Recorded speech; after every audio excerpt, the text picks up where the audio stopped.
જય કૃષ્ણ મુરારી કુંજ વિહારી ગૌવાચારી ગિરધારી જય બુદ્ધતુલ ધારક વિઘ્ન નિવારક કલિક્ષ્યાકારક સુખકારી જય કલ્કી ઝારણ હરત કૃપારણ પુષ્પ પુરાણમ મોક્ષપરમ જય નટવર નાગર સબગુણ સાગર વિમલ ઉજાગર જગતવરુ.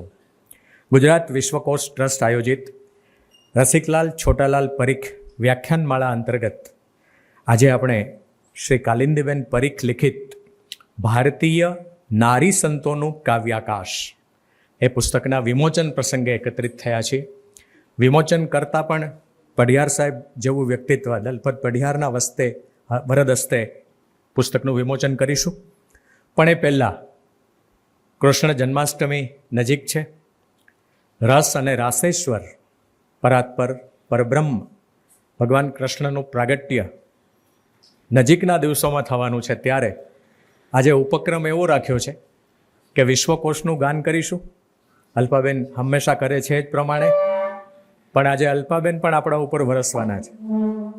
અલ્પાબેન કૃષ્ણ ભક્તિના કેટલાક પદો અને કેટલાક ભારતીય નારી સંતોના કેટલાક જાણીતા કમ્પોઝિશન્સ એ અલ્પાબેન આપણી સામે પ્રસ્તુત કરશે.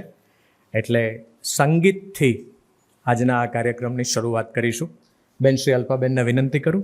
અલ્પાબેન ઓકે. અલ્પાબેન એમનું સ્થાન ગ્રહણ કરે.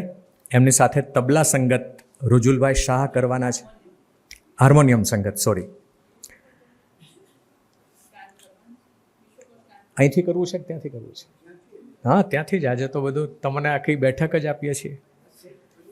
અલ્પાબેન ગોઠવાય ત્યાં સુધીમાં એમનો થોડોક આજે વિગતે પરિચય કરાવીશ. અલ્પાબેન ઘણા વર્ષોથી વિશ્વકોશ સાથે જોડાયેલા છે. ગુજરાતી નવલકથામાં નારી ચેતના એવા વિષય ઉપર એમણે કુમારપાળ સર પાસેથી જ એમણે પીએચડીનું માર્ગદર્શન મેળવીને આ ડોક્ટરેટની ડિગ્રી પ્રાપ્ત કરી છે. જય ભુખ્ખુ કુમારપાળ દેસાઈના પપ્પા એમના જીવન પર આધારિત નાટક અક્ષરદીપના અજવાળે એક ચાલ્યો એકલવીર એવું નાટક પણ બેને લખ્યું છે. જ્યોતિન્દ્ર દવેના નિબંધો પરથી આનંદ તરંગ એવી શ્રેણીમાં એમણે નાટ્ય રૂપાંતર પણ કર્યા છે. અને દર રવિવારે સવારે 10:30 કલાકે ગુજરાત વિશ્વકોશ ટ્રસ્ટની યુટ્યુબ ચેનલ પરથી એમના કમ્પોઝિશનમાં એક સરસ બાળગીત હોય છે, એકાદ સરસ બાળ વાર્તા હોય છે, જે આપણી ત્રીજી પેઢી માટે હવે બહુ જ જરૂરી એવી વસ્તુ છે. જાણીતા પાર્શ્વગાયક શ્રી કેતુમન પારઘીના એ દીકરી છે, એટલે એ વારસો એનામાં સીધો ઉતર્યો છે. નવગુજરાત સમયમાં એમની સરસ કોલમ આવે છે, ટેક ઇટ ઇઝી નામની. તો આ અલ્પાબેન આજે અહીંથી વિશ્વકોશ ગાન નહીં કરે, ત્યાંથી કરશે. અને એ પછી એ કૃષ્ણ ભક્તિના થોડાક ગીતો અને થોડીક નારી સંતો, જે ભારતીય નારી સંતોનું કાવ્યાકાશ ગ્રંથનું આપણે વિમોચન કરવાના છીએ. કેટલાક નારીના આપણે નામ પણ નહીં સાંભળ્યા હોય, એની રચનાઓ આજે આપણને અલ્પાબેન પાસેથી સાંભળવા મળશે. એકવાર જોરદાર તાળીઓથી અલ્પાબેનને વધાવીએ.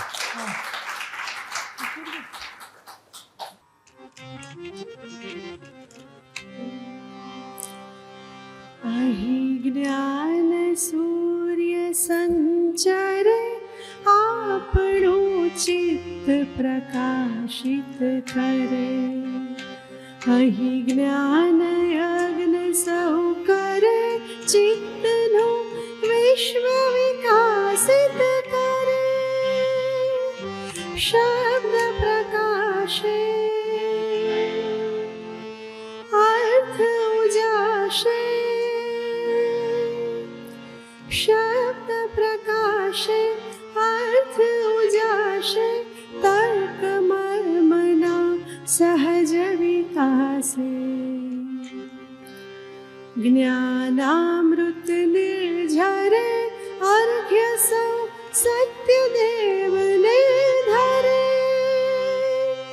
ધન્ય ગુર્જરીની શુભ દ્રષ્ટિ વિશ્વકોશની એવી સૃષ્ટિ. તમસ તાપ સંહરે અંતરે સુખ સમજણનું ઠરે રેવા જળશી શક્તિદાયિની સત્ય સમુદા મુક્તિદાયિની વિશ્વ વિહાર જ કરે शील सत्व संभरे गुर्जरी विश्वरूप ने वरे गुर्जरी विश्वरूप ने वरे गुर्जरी विश्वरूप ने वरे।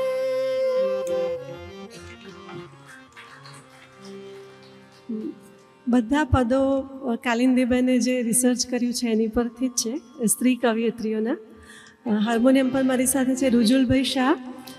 એ પંડિત કૃષ્ણકાંત પરીખના શિષ્ય છે, શાસ્ત્રીય સંગીતમાં તાલીમબદ્ધ, શેઠ સીએન વિદ્યાલયમાં સંગીત શિક્ષક છે અને બહુ સારા ગાયક છે અને કીબોર્ડિસ્ટ અને હાર્મોનિયમ વાદક છે. ઘણા બધા કાર્યક્રમો કરીને પોતાની એક ઓળખ નાની ઉંમરે એમણે ઊભી કરી છે. સ્ત્રી કવિયત્રીની વાત છે તો મીરાબાઈ સૌથી પહેલાં યાદ આવે, તો મીરાબાઈથી શરૂ કરીએ છીએ. પણ એક નાની વાત કે આ કમ્પોઝિશન મારા પપ્પાનું છે.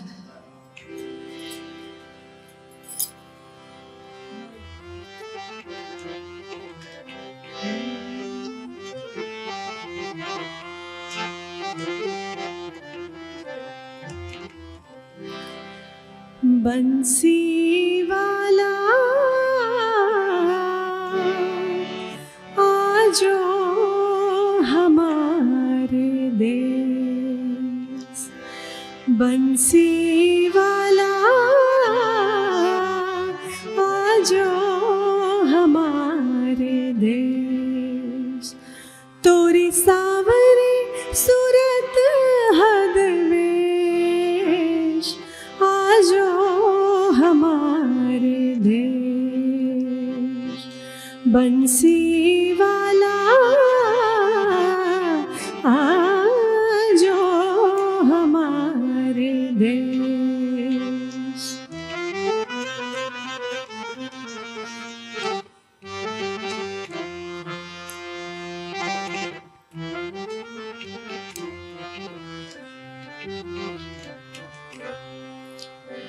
आवन आवन कह गए कर गए कौन अने आवन आवन कह गए कर गए कौन अने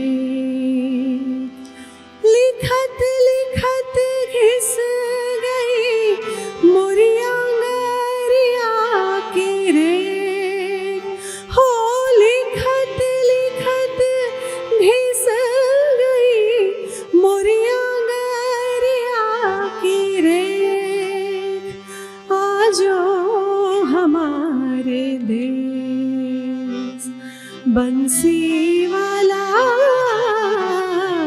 आजो हमारे देश.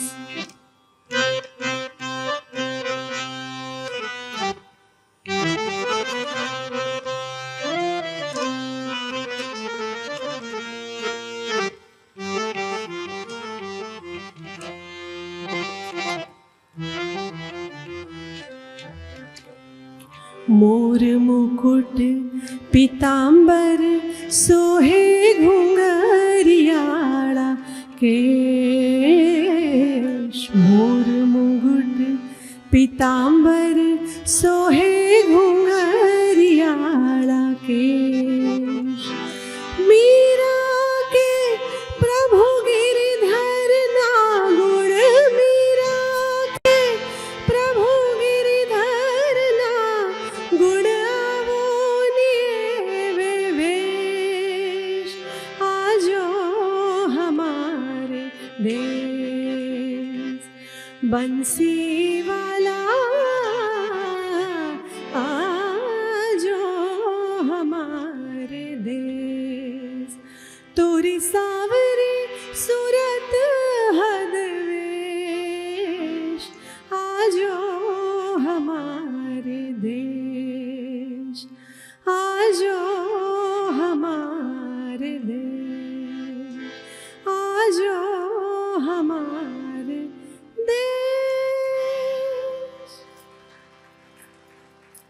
આ માંડ રાગ ઉપર આધારિત હતું, કારણ કે મીરાબાઈ રાજસ્થાનના કવિયત્રી હતા અને માંડ રાગ રાજસ્થાન સાથે સંકળાયેલો છે. બીજું છે આપણા ગુજરાતનું સૌના પ્રિય ગંગા સતી, એમનું એક અતિ પ્રચલિત વીજળીને ઝબકારે. અને એક હમણાં જ મને એમણે કહ્યું કે ગંગા સતી બધા પદો એમની વહુ પાનબાઈને સંબોધીને લખતા હતા.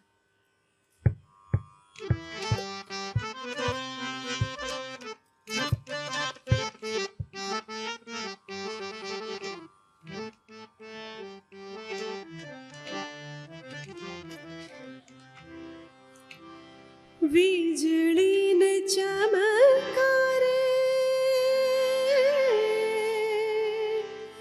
મોતીડા પરોવો પાનબાઈ, વીજળીને ચમકારે મોતીડા પરોવો પાનબાઈ, અચાનક અંધારા થાશે જી,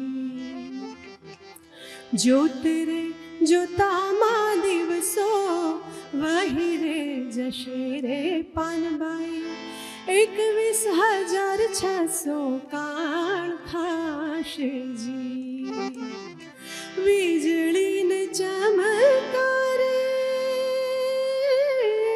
મોતીડા પરોવો પાનબાઈ, અચાનક અંધારા થાશે જી.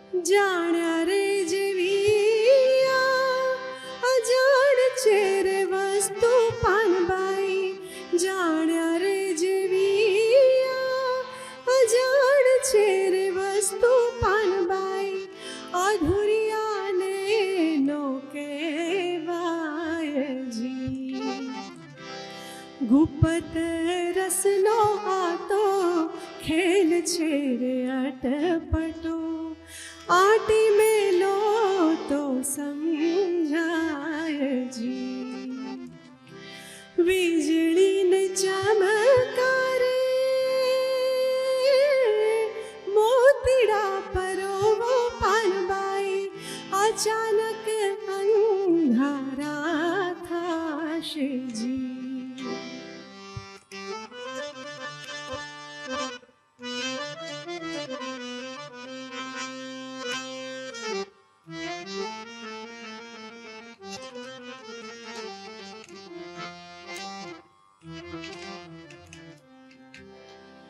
પિંડ રે બ્રહ્માંડથી પર છે ગુરુ પાનબાઈ, પિંડ રે બ્રહ્માંડથી પર છે ગુરુ પાનબાઈ, તેનો રે દેખાડું તમને દેશજી, ગંગા રે સતી રે એમ બોલિયા રે સંતો, ત્યાં નહીં માયાનો જરી લેશજી, વીજળીને ચમકારે મોતીડા પરોવો પાનબાઈ, અચાનક અંધારા થાશે જી, જ્યોતિરે જોતામાં દિવસો વહી રે જશે રે પાનબાઈ, 21,600 કાળ ખાશે જી, અચાનક અંધારા થાશે જી.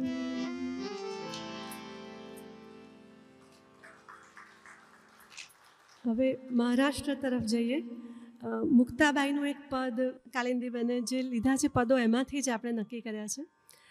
આ પદ એટલે અભંગ, એનો ટ્યુન પંડિત ભીમસેન જોશીએ જે એકનાથના પદો બનાવ્યા છે એના આધારિત, કારણ કે એકનાથ અને મુક્તાબાઈ ભાઈ બહેન હતા અને એકબીજામાં એમનું જે અસર છે એની આ એક ત્રિવેણી ચૌઘા લોક છે.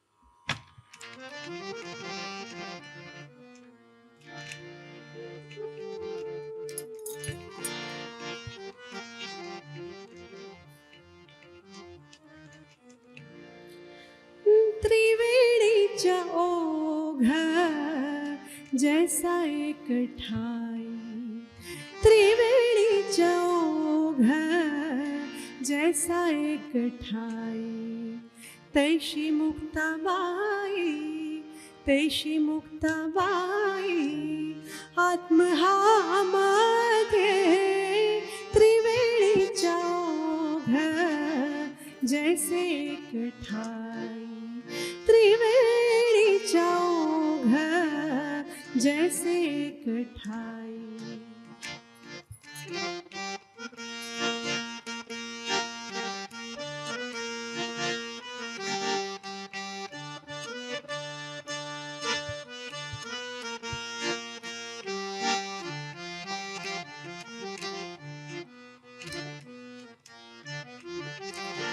ब्रह्मा विष्णु हर जैसे एक ढाई, ब्रह्मा विष्णु हर जैसे एक ढाई, तैशी मुक्ताबाई, तैशी मुक्ताबाई आत्महा मध्ये, त्रिवेणी चौघा जैसा एक ठाई, त्रिवेणी चौघा जैसा एक ठाई.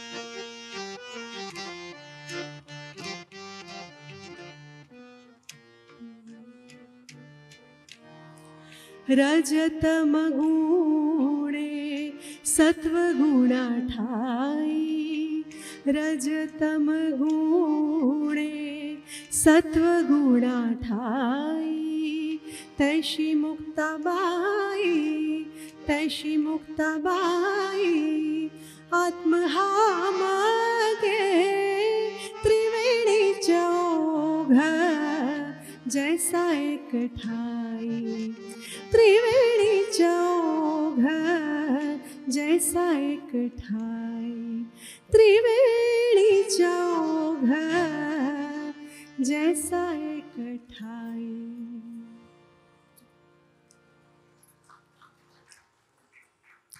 આ એક આલમ કેલી નું પદ છે. એ થોડું બનારસ અને લખનઉને વચ્ચેનું, એટલે ત્યાં જે ઠુમરી પ્રયોગ થતું હતું એમ ગારા પેલું ને ભેગું કરીને એક પ્રયત્ન કર્યો છે.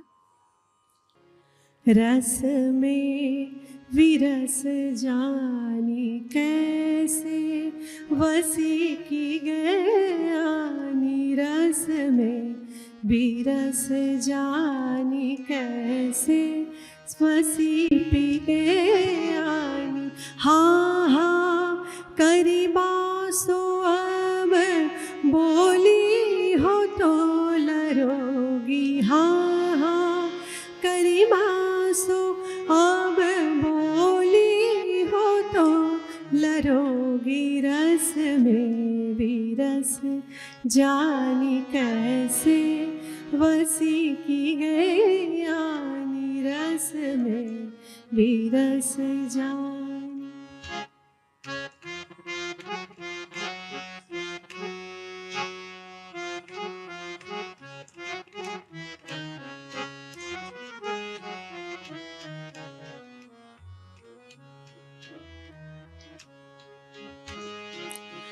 औरन के आघे नऊ आधीरन तोरी जाऊं, औरन के आघे नऊ आधीरन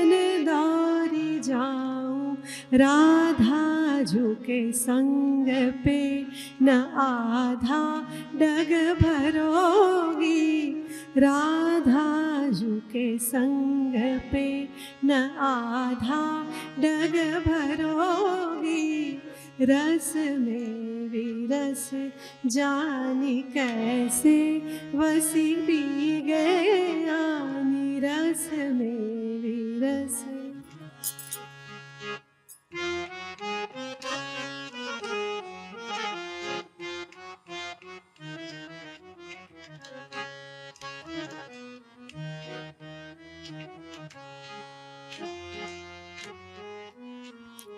सेख होत न्यारे ऐसी पीर लाए प्यारे तुम, सेख होत न्यारे ऐसी पीर लाए प्यारे तुम। अब ही हो विरह बरवाने पिरह रोगी, अब ही हो बिर परवाने पिरह रोगी। रस में विरस जानी कैसे वसी की गयानी। हाँ हाँ करी मासो अब बोली वो तो लरोगी, हाँ हाँ करी मासो अब बोली हो तो मरोगी। रस में विरस जानी कैसे वसी की गयानी, रस में विरस जानी। આ એક ગિરિજાદેવી રાજસ્થાનનું હતું કે હા, ત્યાંના એક સંત કવિ છે, એ રાજસ્થાનના જે ભજનો અને એનું જે કીર્તન ગવાય છે એની ઉપર આ એક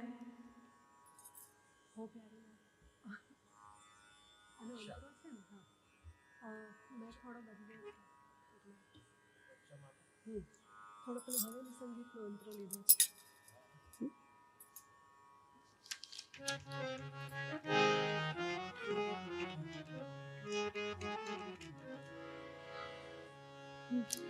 શ્રીનાથજીના મંદિરોમાં પણ આ રીતનું હોળીમાં પદો ગાવાતા હોય છે.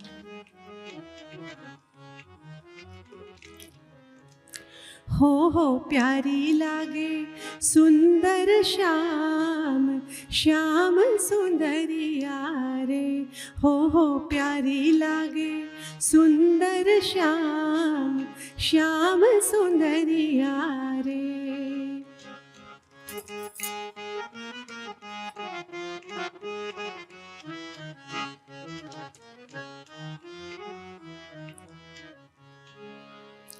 कर नवनीत नैन कजरा रे, कर नवनीत नैन कजरा रे।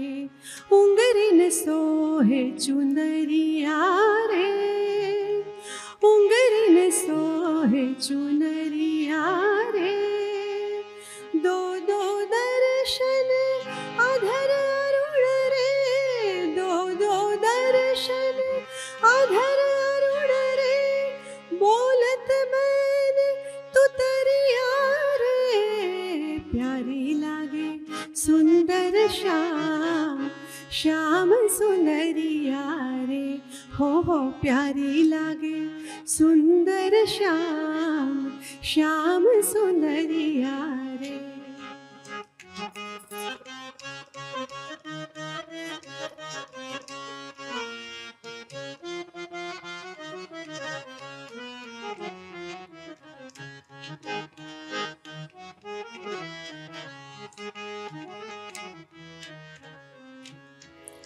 सोहे अंग चंदनिया कुरता, सोहे अंग चंदनिया कुरता। सिर पे केश बिखरिया रे, सिर पे केश बिखरिया रे। गोल कपोल ठिठौना माथे, गोल कपोल ठिठौना माथे। भाल तिलक मन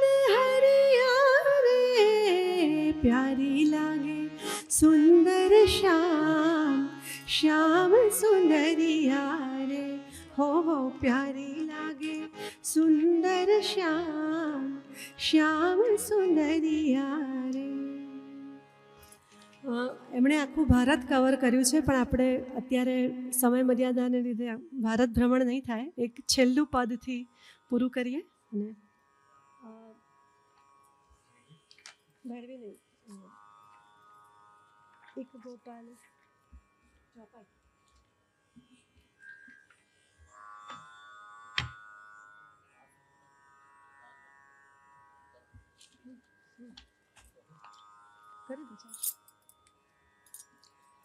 આ ચોપાઈ છે અને પછી ધૂનમાં પરિવર્તિત થઈને પૂરું થશે.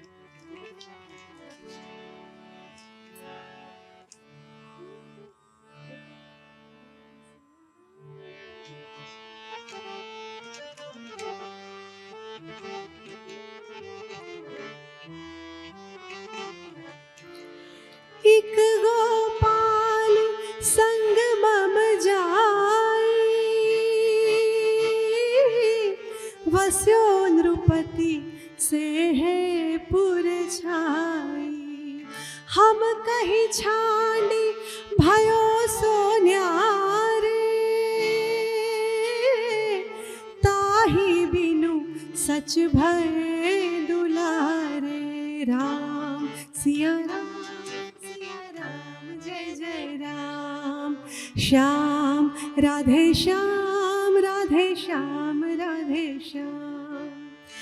सुनी यादव पूछू मन भी हसाना तुम व्रजवासी हो हम जाना जिनको तम भाषत गोपाला उन्हीं को यह कटकर साला. श्याम राधे श्याम राधे श्याम राधे श्याम.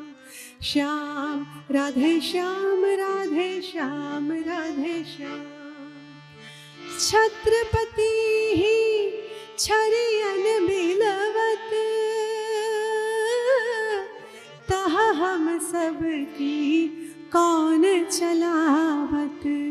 56 कोटि मनु छाड़ सगते क्यों माने घायल के नाते. श्याम राधे श्याम राधे श्याम राधे श्याम. બધા ગાઓ તો મજા આવશે. રામ રાધે શ્યામ રાધે શ્યામ રાધે શ્યામ. શ્યામ રાધે શ્યામ રાધે શ્યામ રાધે શ્યામ. श्याम राधे श्याम राधे श्याम राधे श्याम.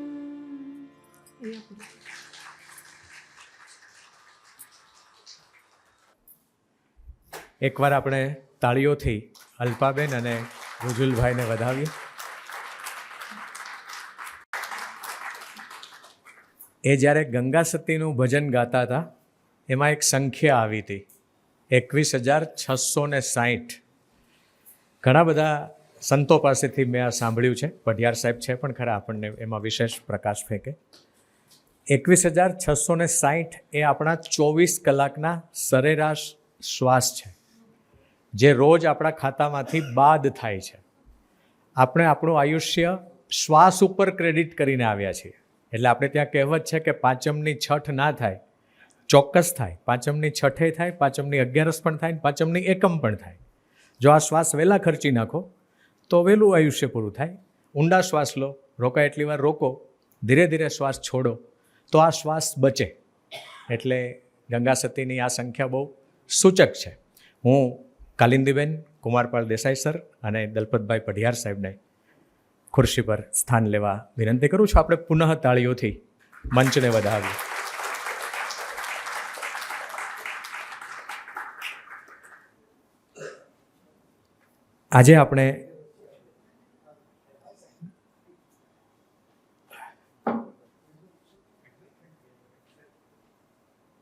આજે આપણે કવિ, વિવેચક અને સંશોધક રસિકલાલ છોટાલાલ પરીખ વ્યાખ્યાનમાળા અંતર્ગત એકત્રિત થયા છીએ. ભારતીય નારી સંતોનું કાવ્યાકાશ એ ગ્રંથનું આજે વિમોચન કરીશું શ્રી દલપત પઢિયાર સાહેબના વરદ હસ્તે. સરસ મજાના કૃષ્ણ ભક્તિના અને ભારતીય નારી સંતોના કેટલાક સુંદર પદોનું અહીંથી અલ્પાબેને ગાન કર્યું. આપણે થોડો સમય એ સંગીતમાં ડૂબ્યા. હવે આપણો આ ઔપચારિક કાર્યક્રમ આપણે શરૂ કરવા જઈ રહ્યા છીએ. વિશ્વકોશ એ 1985થી શરૂ થયેલી એક પ્રવૃત્તિ અને આજે જેમ વડલાને વડવાયો ફૂટે એમ વિશ્વકોશની અનેક શાખાઓ ફૂટી રહી છે અને વિશ્વકોશ અનેક આયામ સર કરી રહ્યું છે, જેના આપ સૌ સાક્ષી છો, બધા જાણો છો. એટલે મારે એ વાતમાં બહુ ઊંડા ઉતરવું નથી, પણ મુરબ્બી શ્રી ધીરુભાઈ ઠાકરનું આ સ્વપ્ન અને એમાં સાકલચંદ પટેલનો સહયોગ અને પછી કુમારપાળ દેસાઈ અને અન્ય વિદ્વાનો જોડાયા, અધિકરણો લખાયા, 25 વોલ્યુમ અને 24,000થી વધારે અધિકરણો. અત્યારે એનું અપડેશન ચાલી રહ્યું છે. એમાં જે અધિકરણો એ સમયે કદાચ ચૂકી જવાયા હોય કોઈ કારણસર, તો એવા અધિકરણો ઉમેરવાનું કામ ચાલી રહ્યું છે. એક બાજુ ગ્રંથાલય વિજ્ઞાન કોષ તૈયાર થઈ રહ્યો છે. સંત કોષનું કામ પઢિયાર સાહેબ સરસ રીતે કરી રહ્યા છે અને એ સંત કોષનું આજે પહેલું પુષ્પ ભારતીય નારી સંતોનું કાવ્યાકાશ. લેડીઝ ફર્સ્ટના ન્યાયે સંતોનો વારો પછી છે, પહેલાં નારી સંતોનો વારો છે. એટલે આજે આ ગ્રંથનું વિમોચન થશે ત્યારે આ ક્ષણે અમારા સૌના મુરબ્બી અને આપણા સૌના શ્રદ્ધેય કુમારપાળ દેસાઈ સરને વિનંતી કરીશ કે આ ક્ષણે શ્રી રસિકલાલ છોટાલાલ પરીખના નામ સાથે જોડાયેલી આ વ્યાખ્યાનમાળા છે, તો થોડો એમનો પણ વિશેષ પરિચય કરાવે અને પ્રાસંગિક વક્તવ્ય કરે શ્રી કુમારપાળ દેસાઈ સર.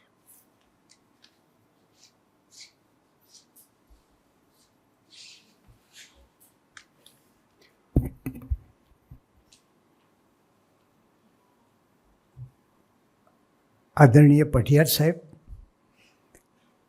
સ્નેહશ્રી કાલિંદીબેન અને સ્વજનો, રસિકલાલ છોટાલાલ પરીખ વ્યાખ્યાનમાળા અંતર્ગત આ વ્યાખ્યાન યોજાય છે ત્યારે સવિશેષ આનંદ એ વાતનો છે કે જેમણે ભારતીય સંસ્કૃતિની જાળવણીમાં ઘણું મહત્ત્વનું યોગદાન કર્યું એવા રસિકલાલ પરીખની સ્મૃતિમાં થયેલી આ વ્યાખ્યાનમાળામાં કાલિંદીબેન આજે આવ્યા છે.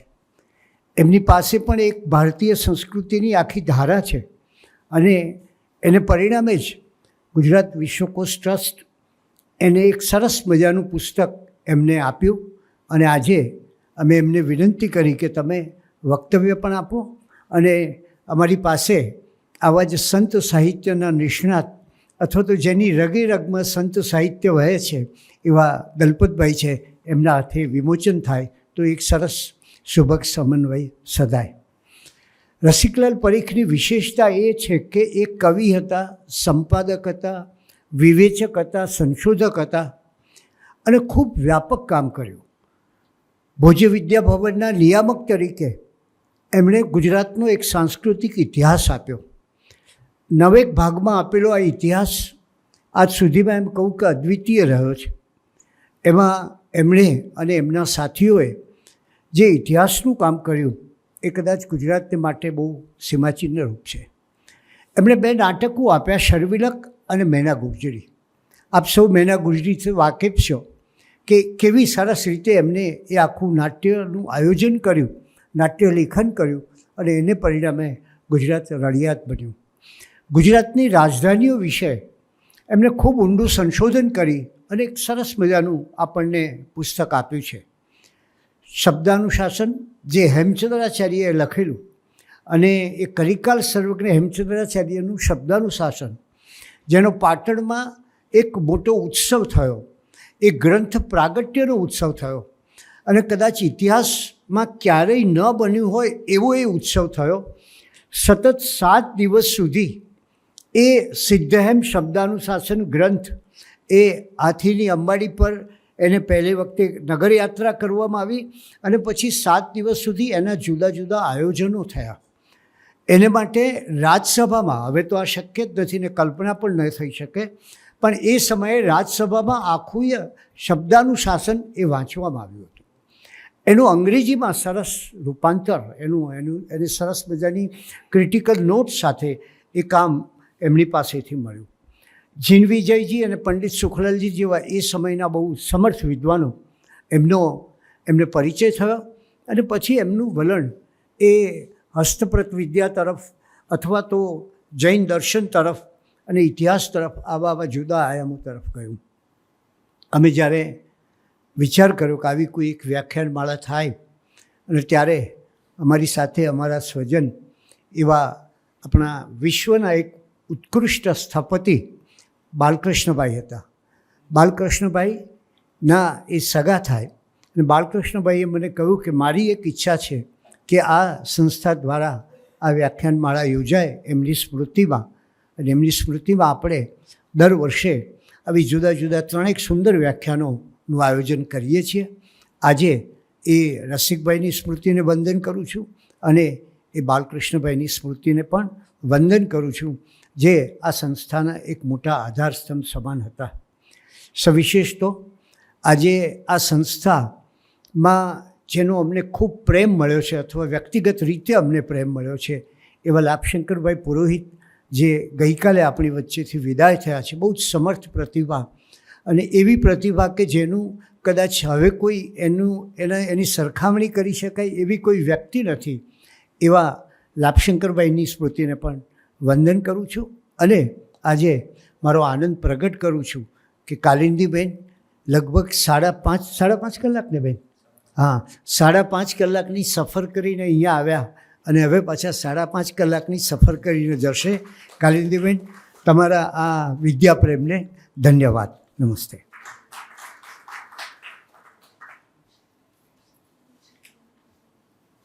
આભાર સર. કાલિંદીબેન અમરેલીથી પધાર્યા છે આ વ્યાખ્યાન માટે ખાસ, એટલે એમને તાળીઓથી વધાવીએ. અને આજના એ વક્તા છે તો એમનું ગ્રંથ પુષ્પથી સ્વાગત કરવા માટે હું બેન શ્રી પ્રીતિબેન શાહને વિનંતી કરીશ. પ્રીતિબેન આપણા સૌ વતી કાલિંદીબેનનું ગ્રંથ પુષ્પથી સ્વાગત કરશે. તાળીઓ પર હજી સરકારે ટેક્સ નાખ્યો નથી.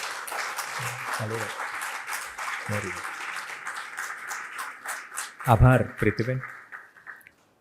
હવે જે ગ્રંથની આપણે આતુરતાથી રાહ જોઈ રહ્યા છીએ એ ભારતીય નારી સંતોનું કાવ્ય આકાશ, એ ગ્રંથનું વિમોચન થઈ રહ્યું છે. એ ક્ષણના આપ સૌ સાક્ષી બની રહ્યા છો. આ ધન્ય ક્ષણ છે આપણા માટે.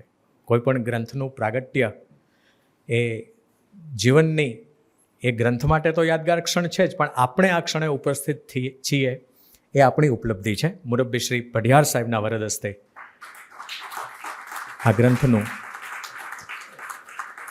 લોકાર્પણ થઈ રહ્યું છે.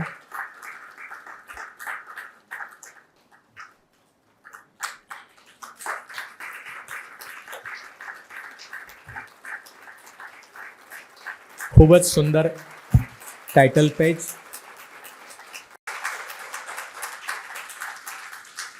આજે વિમોચન થયું છે એની ખુશીમાં આ 300 રૂપિયાનો ગ્રંથ આપણને 200માં પ્રાપ્ત થશે. આજે હેવી ડિસ્કાઉન્ટ આ પુસ્તક ઉપર આપણને મળી રહ્યું છે, એનો લાભ લેવા વિનંતી. પઢિયાર સાહેબ આજે આપણી વચ્ચે છે. પઢિયાર સાહેબ એમનું વક્તવ્ય શરૂ કરે પહેલાં મારે પઢિયાર સાહેબ વિશે 2-4 પંક્તિ કહેવી છે. ભોંય બદલો અને સામે કાંઠે તેડા એવા 2 સુંદર કાવ્ય સંગ્રહો માહિતી ખાતામાં સાહેબે વર્ષો સુધી કામ કર્યું, અને એ સમયના ગુજરાતના અંકો, ગુજરાતના દીપોત્સવી અંકો લોકો અગાઉ બુકિંગ કરાવીને સાચવી રાખતા હતા. એવા દળદાર ગ્રંથો આજે પણ પ્રગટ થાય છે, પણ પઢિયાર સાહેબના નેજા હેઠળ જ્યારે પ્રગટ થતા હતા ત્યારે એની આભા કંઈક ઓર હતી. અમને કોની રે સગાયું આજ સાંભળે, ઊંડે તળિયા તૂટે ને સમદર ઉમટે, અમને કોની રે સગાયું આજ સાંભળે. તું સમજે જે દૂર તે સાવજ તારી કને. જો આ કવિનો આધ્યાત્મિક ટચ. તું સમજે જે દૂર તે સાવજ તારી કને, ફૂલ અને ફોરમને કેવું એક ઉતારે બને, અને હવે એક બંધ સાંભળજો ગીતનો છેલ્લો બંધ. મળવું એ જ હો મનસૂબો તો નકશા નાખ ધરામાં, મળવું એ જ હો મનસૂબો તો નકશા નાખ ધરામાં, સૂરજ વાવમાં પાણી ગાળે, કલ્પન જુઓ, સૂરજ વાવમાં પાણી ગાળે, ચાંદો રમે ચરામાં, સરખું ઉતરે સામૈયું, સરખું ઉતરે સામૈયું તો રજની રેલે દને, તું સમજે જે દૂર તે સાવજ તારી કને. અને એક લાઇનમાં પઢિયાર સાહેબનો પરિચય કે આપણે કોતરી રાખવા જેવી લાઈન હોય, ટેગ લાઈન કહીએ છીએ ને હવે નવી પરિભાષામાં. તો જાત્રા ક્યાં અઘરી છે જીવન, જાત્રા ક્યાં અઘરી છે જીવન, થકવી નાખે થેલો. શ્રી દલપત પઢિયાર સાહેબને પોતાનું વક્તવ્ય રજૂ કરવા માટે વિનંતી.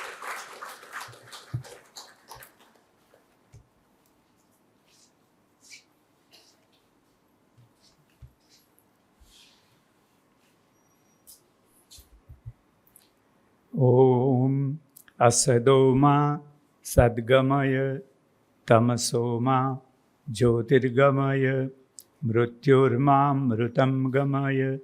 ઓમ શાંતિ શાંતિ શાંતિ. આજની આ સંધ્યા એટલી મંગલ અને પવિત્ર છે. શબ્દના ઉત્સવની સંધ્યા છે. નારી સંતોના જીવનના દર્શનની અને એમની કવિતાના આકાશની સંધ્યા છે. અલ્પાબેન જે બેઠા ને પછી થયું કે આપણે બીજું કંઈ બોલવાનું જ નથી, આ તો વિમોચન થઈ ગયું એમ, બીજું વિમોચન હોઈ નહીં શકે. આવું સરસ આટલી રચનાઓ મૂકવાનું કુમારપાળ સાહેબને સૂઝે. મને થયું કે આપણે વિમોચન જ કરવાનું છે, તો આથી બીજું વિમોચન હોઈ નહીં શકે. અને શબ્દ તો શબ્દના પ્રકાશને બીજા કોઈ વિમોચનની જરૂર નથી. આ શબ્દનો પ્રકાશ ને વાણી શબ્દનો પ્રકાશ છે, સંતોના કાવ્યનું આકાશ છે. એટલે આ નિમિત્તે એક તો એ વાતાવરણમાંથી નીકળવું અઘરું છે મારા જેવાને. હું શબ્દનો ઘાયલ છું, એથી વિશેષ ઘાયલ સૂરનો પણ છું. અને ઘણીવાર અને સૂરનું એવું છે કે ત્યાં આપણે અર્થ કરવાનો રહેતો નથી. શબ્દમાં તો હજી અર્થની માથાકૂટ હોય છે, સૂરમાં નથી હોય. સૂરમાં તો પછી ડૂબી જ જવાનું, તરવાનું કે તણાવવાનું હોય છે. એટલે આવો સરસ સંજોગ થયો છે. આ સંસ્થાએ ભારતીય નારી સંતોનું કાવ્ય વિશ્વ એ નામનું એક પુસ્તક કર્યું, વિશ્વકોશનું. એ બહુ મોટું કામ કર્યું છે. અને આ સાહસ દેસાઈ સાહેબને સૂજે. સાહસ એટલા માટે છે, કોઈ વાંચે છે જ કોણ, અથવા કોઈ ખરીદતું નથી. પુસ્તકો ક્યાં ખરીદે છે? પણ આ સંસ્થા આવા શ્રેયના કામોમાં એનું પોતાનું કામ યોગદાન બહુ મોટું આપી રહ્યું છે. આવું રૂડું પુસ્તક કાલિંદીબહેને કર્યું છે.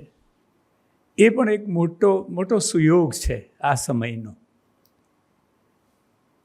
આપણે ત્યાં આમ પણ નારી બહુ જ બીજા ક્રમે અથવા બીજા ક્રમે નહીં એવી રીતે વિચારાતી આવી છે. પુરુષ સત્તાકના આપણા જે જૂના વલણથી માંડીને આજ સુધી બહુ છેક પહેલાં નહોતું, પણ એ બહુ પહેલેથી આ સમાજની વ્યવસ્થામાં સ્ત્રીઓનું સ્થાન જે બરોબરનું થવું જોઈએ અથવા તો કોઈ અંતર વગરનું થવું જોઈએ એ સ્થાપી નથી શકાયું.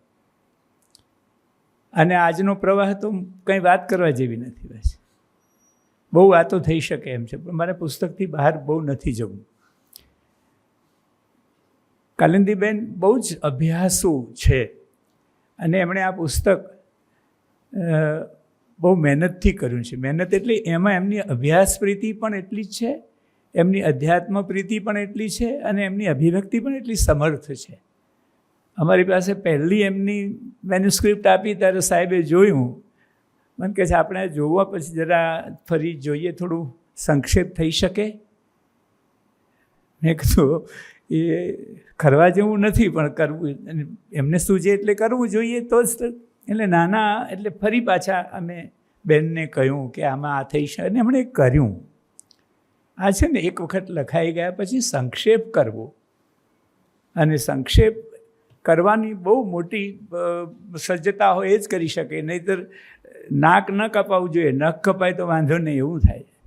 આમાં છે ને નખ કાઢવાના હોય, નાક જતું રહેવું નહીં ચાલે. તો સંક્ષેપ ઘણીવાર આવડતો નથી હોતો, પણ એમણે ખૂબ સમતોલ સંક્ષેપ કરી આપ્યો. સાહેબ સારું જ થયું. આપણા ભારત વર્ષની 80 જેટલી સંત નારી પ્રતિભાઓનું આમાં પ્રતિનિધિત્વ થયું છે. 80 અને કુલ પૃષ્ઠ એમણે લીધા છે 218. એક નારી સંત એક ગ્રંથના બરની વ્યક્તિમત્તા ધરાવે છે, અને એ બધાને આટલામાં લેવા અને આ ધૃતિનું પણ કામ છે, અને આ સમતુલાનું પણ કામ છે, અને આ ધૈર્યનું પણ કામ છે. તમે કરી બતાવ્યું છે. કાલિંદીબેન આપણે એક બહુ વરિષ્ઠ સંસ્કૃત વિદ્વાન પરીખ સાહેબના દીકરી છે, વસંતભાઈ પરીખ સાહેબના દીકરી છે. એમનું સ્મરણ અત્યારે થાય છે. બહુ જ પવિત્ર માણસ. કેટલાક માણસોને જોઈને ને આપણે કશું ન વાંચીએ તો આખો ગ્રંથ વંચાય જોવા માત્રથી. આ ગ્રંથ ઉકલતો હોય છે. આખું ઝાડ ક્યાં આપણે વાંચીએ છીએ, છતાં આખું આપણને મળે છે. એટલે આવું સુંદર પુસ્તક આપ્યું છે. અને 14 પ્રકરણોમાં એમણે આખા જ ગ્રંથની બિલકુલ છણાવટ કરી છે. પહેલું પ્રકરણ વૈદિક ઋષિકા વૃંદ. ઋષિકા વૃંદ, ઋષિઓને ઋષિકા કહે છે, અને સંતનારીઓને ઋષિકા કહી છે. સરસ પ્રકરણ થયું છે. એ તે વખતનો તો જાજવલ્યમાન છે આખો દેશ. આખી નારી સંતોનું જે તેજ છે, અન્નનું સ્થાન છે, એ પાછો દિવસ હજી તો એ છે ને એટલે હજી ટકી રહ્યા છે એવું લાગે છે મને. એ હતા ને એમના પુણ્યથી હજી બધું હરખું ચાલે છે, નહીં તો બધું ગરબડ થઈ જાય. અને છેલ્લું પ્રકરણ છે એમનું 14મું, એ ગુજરાતના નારી સંતો, કચ્છના અને સૌરાષ્ટ્રના. આ બેની વચ્ચે સમગ્ર ભારત વર્ષના દરેક પ્રાંત પ્રદેશના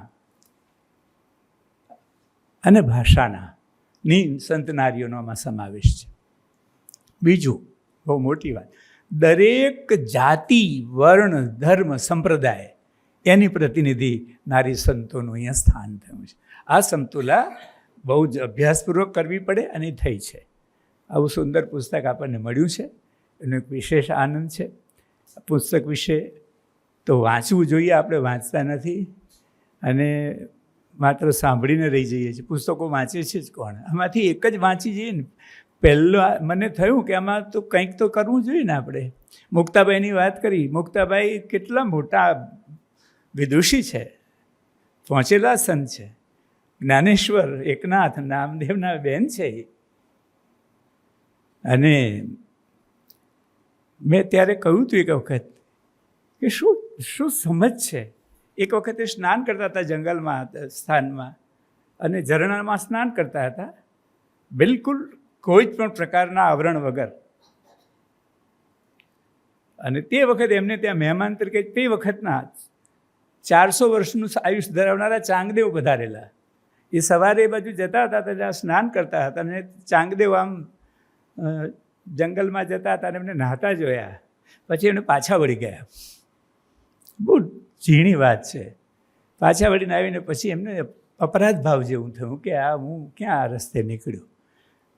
સાંજે પ્રાર્થનામાં મુક્તાબાઈએ કીધું કે ઋષિ 400 વર્ષ થયા પણ હજી બહારનું જ દેખાય છે. એવું સીધું આવું નહીં કહ્યું હોય, પણ આ જ દેખાય છે એમ કીધું સાહેબ તમે. અને સરસ કીધું કે એ જગ્યાએ, એ ઝરણાની નીચે, એ ધોધની નીચે કોઈ ગાય નાતી હોત તો તમને આવું કંઈક મનમાં આવું કોઈ આવરણ આવ્યું હોત.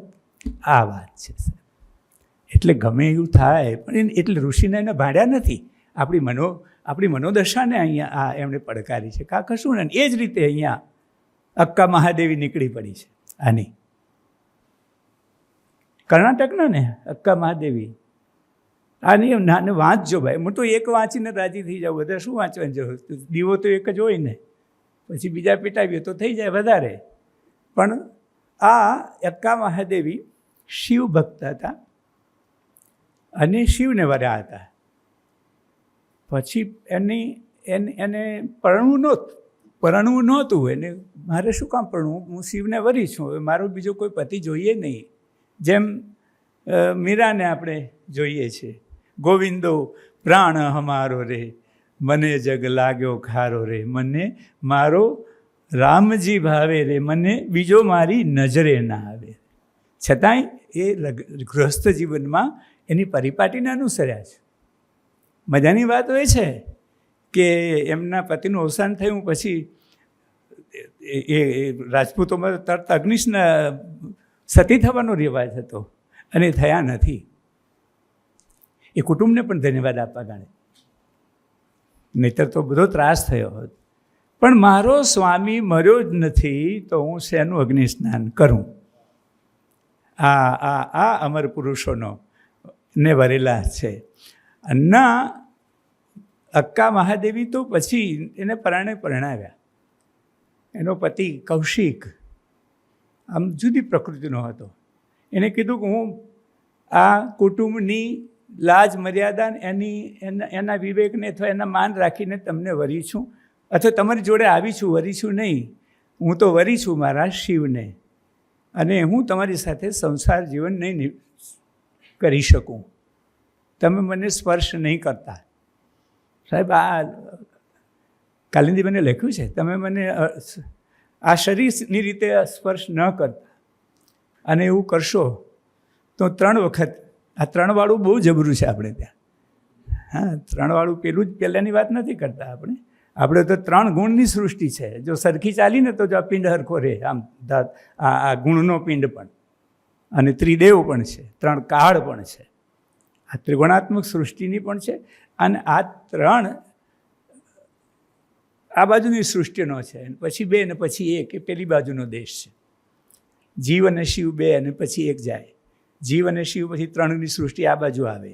આ બાજુ જુઓ તો 21,600 ને કાળ ખાય. 21,660 નહીં, 21,600. અને ગંગા સતી એ મહાવિદુષી છે. વિદુષી નહીં, એ સંત નારી છે. એ યોગ પણ જાણે છે, નિજાર પણ જાણે છે, અને સંત પરંપરાના પણ છે. અને તમને 1894માં એ એમનો દેહ વિલય થયો છે. છેક મધ્યકાળના સૌથી છેલ્લા સમર્થ સંત નારીને તે ગુજરાતના છે. 1843માં જન્મ અને 93માં એમણે વિદાય લીધી છે. બહુ દૂરના નથી. પણ એણે 21,600 ને કાળ ખાશે. 24 કલાકમાં આપણી શ્વાસની ગણતરી 21,600ની છે. આ વિજ્ઞાને પછી ગણેલું છે, પછી ગણ્યું કે પહેલું ગણ્યું, પણ આ ધર્મમાં કે અધ્યાત્મમાં જોઈ લીધું છે. એને ખાય છે ને એ પાનબાઈ એ ગંગા સતીના પુત્રવધુ નથી. હા, આપણે ત્યાં એક મોટા ભાગે ચાલેલી ભૂલ છે. પાનબાઈ છે ને ગંગા સતી રાજપરાના અને બાળપણના બહેનપણી છે, એની સાથે ઉછર્યા છે, એક જ જ્ઞાતિના છે. પેલા પઢિયાર છે, પાનબાઈ પઢિયાર છે, અને આ ગોહિલ છે. ગોહિલ તો કહળ સંઘ છે, આ કદાચ સરવૈયા છે. એમની સાથે આવ્યા છે પરણ્યા ત્યારે, અને સખીની જેમ રહ્યા છે. એટલે કહળ સંઘને કે ગંગા સતીને પુત્ર નથી. પણ છેલ્લી મિનિટે 52 દિવસનું એક ભજન સંભળાયું છે કહળ સંઘના ગયા પછી. ત્યારે એ અને તેના પછી 3 દિવસે પાનબાઈ પણ ગયા છે. એટલે આ પાનબાઈનું સરસ તમે પદ ગાયું. આ ઢાળો આપણે ત્યાં હજી છે, તમે એ ઢાળો સાચવ્યા એ સારું છે. ભજન એના અસલ ઢાળમાં ગવાય ને ત્યારે એના આત્માને એના પ્રાણને પમાય છે. ભજનો તો સાંભળવા જ હોય, ભજનો કોઈ અર્થ કરવાના ના હોય. એટલે આ અક્કા મહાદેવી ને પેલા એ પછી માન્યું નહીં એટલે નીકળી ગયા સાહેબ. બિલકુલ ઘર છોડીને નીકળી ગયા છે, અને પછી એ પાછા આવ્યા નથી. એનું એક માત્ર કાવ્ય આકાશ વાંચવું છે ને મારે, કાવ્ય કહેવું છે. સંતોને કવિતા પહેલી કરવી જ નથી. સંતો માટે કવિતા એ પ્રથમ ક્રમ નથી. સંતો માટે પોતાનું આત્મજીવન, અધ્યાત્મ જીવન અને આત્મશોધ અને એકતાર, આ એનું પહેલું લક્ષ્ય છે, પરમેશ્વર સાથેનો પ્રેમ. અને પછી જે બેઠવાનું થયું છે એના માટેની અભિવ્યક્તિ આવી, અને અનુભવ ન થયો તેની પણ અભિવ્યક્તિ કરી. મને એક વાંચવું છે એમનું કાવ્ય, એટલે મારું કાવ્ય આકાશ વિશેની મારી વાત સમજાય. કવિતાનું આકાશ છે અને કાવ્યનું આકાશ તો કેટલું ખુલ્લું જ. આકાશ પોતે જ ખુલ્લાપણાનો સંકેત છે.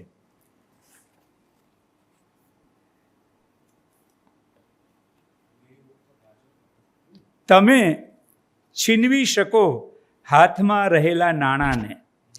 હા, આ છે ને આ અક્કા મહાદેવી આ જગતને બતાડી દેવા માટે નહીં, પણ એ અંદર કેટલી એકરૂપ છે કે દેહભાન ભૂલી ગઈ છે, વસ્ત્રો કાઢી નાખીને નીકળેલી છે. આ બજારમાંથી, આ જંગલમાંથી એક નારી અંદરના કેટલા મોટા ઓતપ્રોત પ્રમાણને પામી ગઈ હશે, તો શરીરને ભૂલી ગઈ હશે, ત્યારે આમ નીકળી હશે. એને કાઢેલા નથી આ લુગડા, નીકળી ગયેલા છે. આ નીકળી જવું, આપોઆપ આવરણ જતું રહેવું, દેહભાવ ભૂલાઈ જવું, એટલે એને તો વિકાર, એને તો લૈંગિક ભાવના રહી જ નથી. એ તો એક લીન છે, એટલે પછી તો રહ્યું જ નથી. અને એ નીકળી ગઈ છે. પછી એને કહ્યું છે, તમે છીનવી શકો હાથમાં રહેલા નાણાંને. શું તમે છીનવી શકો દેહના ઐશ્વર્યને? તમે પહેરેલા વસ્ત્રોના એક એક પડને ઉખેડી શકો, પરંતુ જે સ્વયં એક બુરખાની જેમ ઢાંકે છે તે નગ્નતાની છાલ ઉતારી શકો? શ્વેત જૂઈના જેવા પ્રભુની સવારના પ્રકાશને પહેરનારી કન્યાને. કેવું સુંદર કલ્પન છે એનો. હજુ એનું શ્વેત જૂઈના જેવા પ્રભુની સવારના પ્રકાશને પહેરનારી કન્યાને, હે મૂર્ખ, ક્યાં છે જરૂર આવરણ કે આભૂષણની? દેહની કલ્પના શું છે? આ દેહ શી જરૂર છે મારે મર્ત્ય વિશ્વના આ નકાબની? શયન કક્ષ કે ઉત્કટ કામ વાસનાનું વેશ્યાગૃહ, લઘુશંકા માટેનું પાત્ર કે ચૂવાવાળું ભોંયતળિયું મારે શું જરૂર છે? આ શું એનો તાર અસર છે સાહેબ, આ દુનિયાની નફટાઈ વિશેનો, દુનિયાના વર્તન વિશેનો, અને પોતાની અંદરની લગ્ની વિશેનો. આ નીકળી પડી ગયા છે અને સમાયા છે. એટલે આવા બહુ જ અનેક સંતોની નાની નાની વાતો છે, નારી સંતોની. આંડાલ નારી સંત નાની વાત છે, પણ કહી દઉં કે એ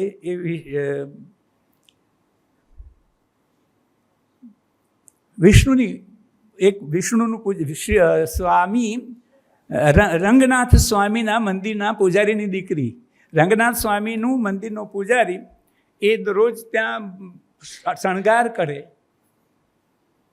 અને હાર ચડાવે ફૂલોનો. એક દિવસ ફૂલોનો હાર લેતા બગીચો કરેલો, બગીચામાંથી આ પેલી તુલસીના ક્યારેથી નાની દીકરી મળી, કન્યા જ મળી. એ કન્યાને ઉપાડી લઈને આ સંતાન વિહીન હતા, એને ઉછેરી પેલી તો મોટી થતી ગઈ, એમ વિષ્ણુને જોયા કરે સાથે ને સાથે. એમ કરતાં વિષ્ણુ એને સ્વામી તરીકે અંદર ઠર્યા. પછી એવું થયું, મોટી થઈ એટલે જે હાર પિતા ગૂંથે ને ચડાવવા માટે તે પોતે પહેરી લે. રાતે તૈયાર કર્યો હોય તો વહેલી સવારે તૈયાર કર્યો, ત્યાં ચડાવવા એટલે પોતે જ પહેરી લે અને પોતે પોતાને જુએ. અને એ પછી તો આવું રોજનું થયું, પછી કાઢીને મૂકી દે. એક દિવસ આ હાર પહેરીને ઊભી હતી, પિતાનો પ્રવેશ થયો, એને જોયું કે ભગવાનને ચડાવવાનો હાર આણે પહેરી દીધો છે. અને એ હાર વિષ્ણુને ચડાવાયો નહીં સાહેબ, એણે ચડાવ્યો નહીં. અને આખો દિવસ અપરાધ ભાવ રહ્યો કે આવું પવિત્ર કામ મારી દીકરીને અને મને આ થયું. એને પછી રાત્રે વિષ્ણુ આના સ્વપ્નમાં આવ્યા કે હવે જે હાર તું લઈને આવે ને તો આણે જે પહેરેલો હોય એ જ લઈને આવજે, ને તો હું સ્વીકારીશ નહીં. આવા હાર ગૂંથનારા, આવા હાર પહેરનારા, આવા હાર ચડાવનારા જોઈએ. એ ગોવિંદો પ્રાણ અમારો રે મને. અને પછી કહેવાય છે કે એને રાજાને પણ સ્વપ્નું આપ્યું હતું કે એ મને વરેલી છે, મને પરણવાની છે, અને તેને ત્યાંથી તેડાવો તો સાહેબ પાલખીમાં મગાવી અને કહેવાય છે કે ત્યાં એના રંગ દ્વારે મૂક્યા અને અંદર પ્રવેશ કર્યા પછી એ પાછી નીકળી નથી. આપણા મીરા દ્વારકામાં મૂર્તિમાં ગયા પછી પાછા નીકળ્યા નથી. અંદર ઉતરી ગયેલો કદી પાછો નીકળી શકે નહીં. બહાર હોય એ જ અથડાયા કરે, અને અંદર ઉતર્યા પછી પણ જો પોતાનો કાંઠો ના તોડે તો અંદર ગયા પછી પણ એટલું તો કોચલું એનું રહે છે. ફૂટા ઘટ જલ જલ હી સમાના, મોટા સમુદ્રની વચ્ચે આખો ઘડો ડૂબેલો હોય, એની ઉપરે પાણી હોય, નીચે પાણી હોય, અંદરે પાણી હોય, બહારે પાણી હોય, પણ પેલો કાંઠો ના તૂટ્યો હોય તો પોતાનું માપ તો પછી છૂટ્યું જ ના હોય ને. એટલે ચારે બાજુ ચરાચરમાં ઈશ્વર હોવા છતાં આપણે આપણો કાંઠો તોડ્યો નથી આ દેહનો. ત્યાં સુધી બધું જ હોવા છતાં એકરૂપ થવાય નહીં. આ તૂટે તો જ પાણીમાં પાણી થવાય. એમ આ ચેતના આ દેહાધ્યાસને છોડે તો જ આ પરમ ઐશ્વર્યને એકરૂપ થાય. આ સંતોનો આ કાવ્ય, તો કાવ્યની તો વાત ન કરો. એના સંતો, એમાં નારી સંતો અને કાવ્ય વિશ્વ, આ ત્રણેય બાબતે લાંબી વાત કરવી હતી, પણ એ કરવાની જરૂર નથી. વાણીને વાત કરવાની જ હોય નહીં. એક બે ત્રણ પંક્તિઓ સંભળાવીને મારી વાત પૂરી કરું, કારણ કે હું તો બહુ આમ ઉભરાઉં. મને તોરલની વાત કરવા બેસું તો હું તમને સવાર સુધી કરું સાહેબ, અને તમને લાગે કે ના મોજ આવે છે, એવું નહીં. પાછું તોડી કે સાગર ઉમટ્યો મય રતન તણાતા જાય, કરમહીણા નર શું કરે જેની શંખલે મુઠ્ઠીયું ભરાય. શું દોસ્ત સાખી છે. તોડી કે મેં દેશ દેશાવર ફરી, માંડું જોયા લખચાર, જીણ દેઠે નેણા ઠરે ઊંઝા પડ્યા દુકાળ. આ કચ્છી ભાષાના તોરલ કરી જેસલ કરી લે વિચાર, કે જેસલ કરી લે વિચાર, માથે જમ કેરો માર, સપના જેવો આ સંસાર, તોડી રાણી કરે છે પુકાર. આવો ને જેસલ રાય આપણ, પ્રેમ થકી મળીએ જી. શું આ ખેંચા છે આ લોકો, ને કોને બદલાય? નારી એ નરને સુધાર્યા છે અને ગુરુ સ્થાને બેઠી છે. આ ગાંઠે એવાશ નહીં જરા આજે દુનિયા અહીંયા ઠેકાણે આવે છે. એ અનુભવી આવ્યો છે અવતાર, માથે સદગુરુને ધાર, જાવું મારે ધણીને દરબાર, બેડલી ઉતારે ભવ પાર.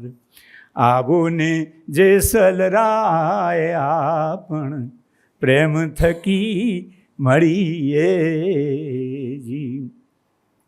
એ મોતીડા હેરણમાં ઓરાય, ખરાની ખરે ખબરું થાય, ફૂટે તો ફટકિયા કહેવાય. આવો ને જેસલ રાય આપણ, પ્રેમ થકી મળીએ. શું કયું થકી? પ્રેમનો પ્રેમ સિવાય બીજો કોઈ તાર નથી, બીજો કોઈ દોરો નથી, અને બીજો કોઈ અવાર નથી. આ પ્રેમના મારે, પ્રેમના ઘાયલ માણસ. સંતો સિવાય સંતો પાસે જડીબુટી જ્ઞાનની છે, સાધનાની છે, યોગની બધી, પણ પ્રેમ એનું મુખ્ય બળ છે. અને એનાથી આ જગતને એણે એકરૂપ કર્યું છે. અને બધાએ સમાવાનું તો પંચતત્વમાં જ છે. ને બધા મીરા સમયથી અંદર બહાર નોકરી દીધું, પણ આપણે કોઈક બધા ભૂમિમાં જ સમાયા છે. કેટલાક ભૂમિમાં જ સમાયા ને, કેટલાક જળમાં સમાયા. એ તો આપણે મૂકવા ગયા એટલે જુદા પાડીએ છીએ, બાકી સમાયેલા છે આપણે. આ સમાવું પંચતત્વ સિવાય બીજી કોઈ જગ્યા નથી. અને એ સંતોએ શીખવાય. મીરાભાઈ અંદર સમાઈ ગયા નથી નીકળ્યા, આ તો સંકેત છે. એવું બને ભગત સાહેબ કે કોઈ નોંધ્યું છે, કદાચ એમનો પ્રેમી હતો એનો પૂજારી, એટલે બીજે બારણેથી એને બીજા હાથ એમના પર આક્રમણ હતા. એટલે આ કંઈ એવું હોય તોય વાંધો નથી, ન હોય તો વધારે સારું. શેની કરો બહાર નીકળે? મંદિરમાં ગયેલી, હું મારા મંદિરમાં ગયેલો નીકળું જ ને, મારું પોતાનું જ મંદિર થઈ ગયું, મારું જ દેહ દેવળ થઈ ગયું. પછી હું જ્યાં છું ત્યાં એ મંદિર સ્વરૂપ છે. આવી રીતે છે. રામચંદ્ર સરયુમાં ઉતરી ગયા છે, સમાયા જ છે, બધા સમાયા જ છે. કેટલાક ભૂમિએ સુવાડ્યા છે, કેટલાક અગ્નિમાં સમાયા છે. અગ્નિમાં ગયા પાછા ના જવાનું, આવવાનું શેનું હોય? આ જવા માટે નહીં, સમાવા માટે ગયા છે. અસ્તુ.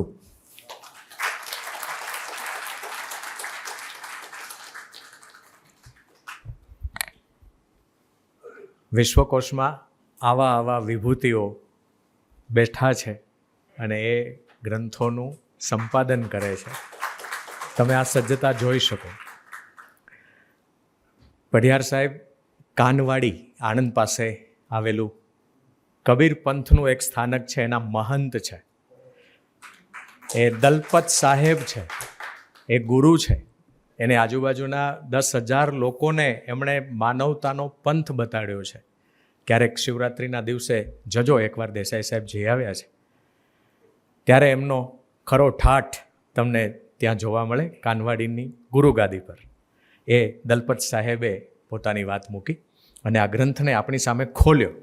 આકાશ છે એટલે એનો તો એકાદ તારો જ આપણે જોઈ શકીએ, પણ જે આખું આ ગ્રંથમાં કામ થયું છે એ કામ કેટલું ઓથેન્ટિક રીતે થયું છે એની આપણને પ્રતીતિ થાય. કાલિંદીબેન અમરેલીથી આવ્યા છે. મારે એમનો થોડોક પરિચય આપને વિશેષ કરાવવો છે. એમના કુલ પ્રકાશિત પુસ્તકો 27 જેટલા છે. એમની નવલકથાના નામ આપું તો યજ્ઞશેષ, અંતરદાહ, ગીરમંગલ અને અપરિચિતા. ઘર નામનો એમનો સરસ વાર્તા સંગ્રહ છે. ગઝલ સંગ્રહ ક્યાંક વચ્ચે દિવાલ એવો છે. અછાંદસ કાવ્ય સંગ્રહ શેતરંજી છે. બાળ સાહિત્ય એમની પાસેથી સરસ પ્રાપ્ત થયું છે. ઈસપની કથાઓ, વકીલ સાહેબ, દયાળુ રાજકુમાર, ભાગ્ય વિધાતા, બાળ સુલભ વાર્તાઓ અને ઓસ્ટ્રેલિયાનો પ્રવાસ. નિબંધ સંગ્રહ છે કબીરની વસંત. અને અનુવાદ, સંશોધન, સંપાદન એમણે ખૂબ કર્યા છે. એમને અંતરદા નવલકથાને ઈશ્વર પેટલીકરનું પારિતોષિક મળ્યું છે. અપરિચિતા નવલકથાને એની સરૈયા પારિતોષિક પ્રાપ્ત થયું છે. વેદોમાં પર્યાવરણ એ સંશોધન માટે સંસ્કૃત સાહિત્ય અકાદમીનું પ્રથમ પારિતોષિક, અને કિશોર કથા ભાગ્ય વિધાતાને ગુજરાત સાહિત્ય અકાદમીનું પ્રથમ પારિતોષિક, અને બાળ સુલભ વાર્તાઓને અંજુ નરસિંહ વિશિષ્ટ સન્માન પ્રાપ્ત થયું છે. આવા કાલિંદીબેન પઢિયાર સાહેબે કહ્યું એમ વસંત પરીખના સુપુત્રી છે, અને પિતાજીનો વારસો જેમ અલ્પાબેને સરસ જાળવ્યો છે એમ કાલિંદીબેને પણ સુપેરે જાળવ્યો છે.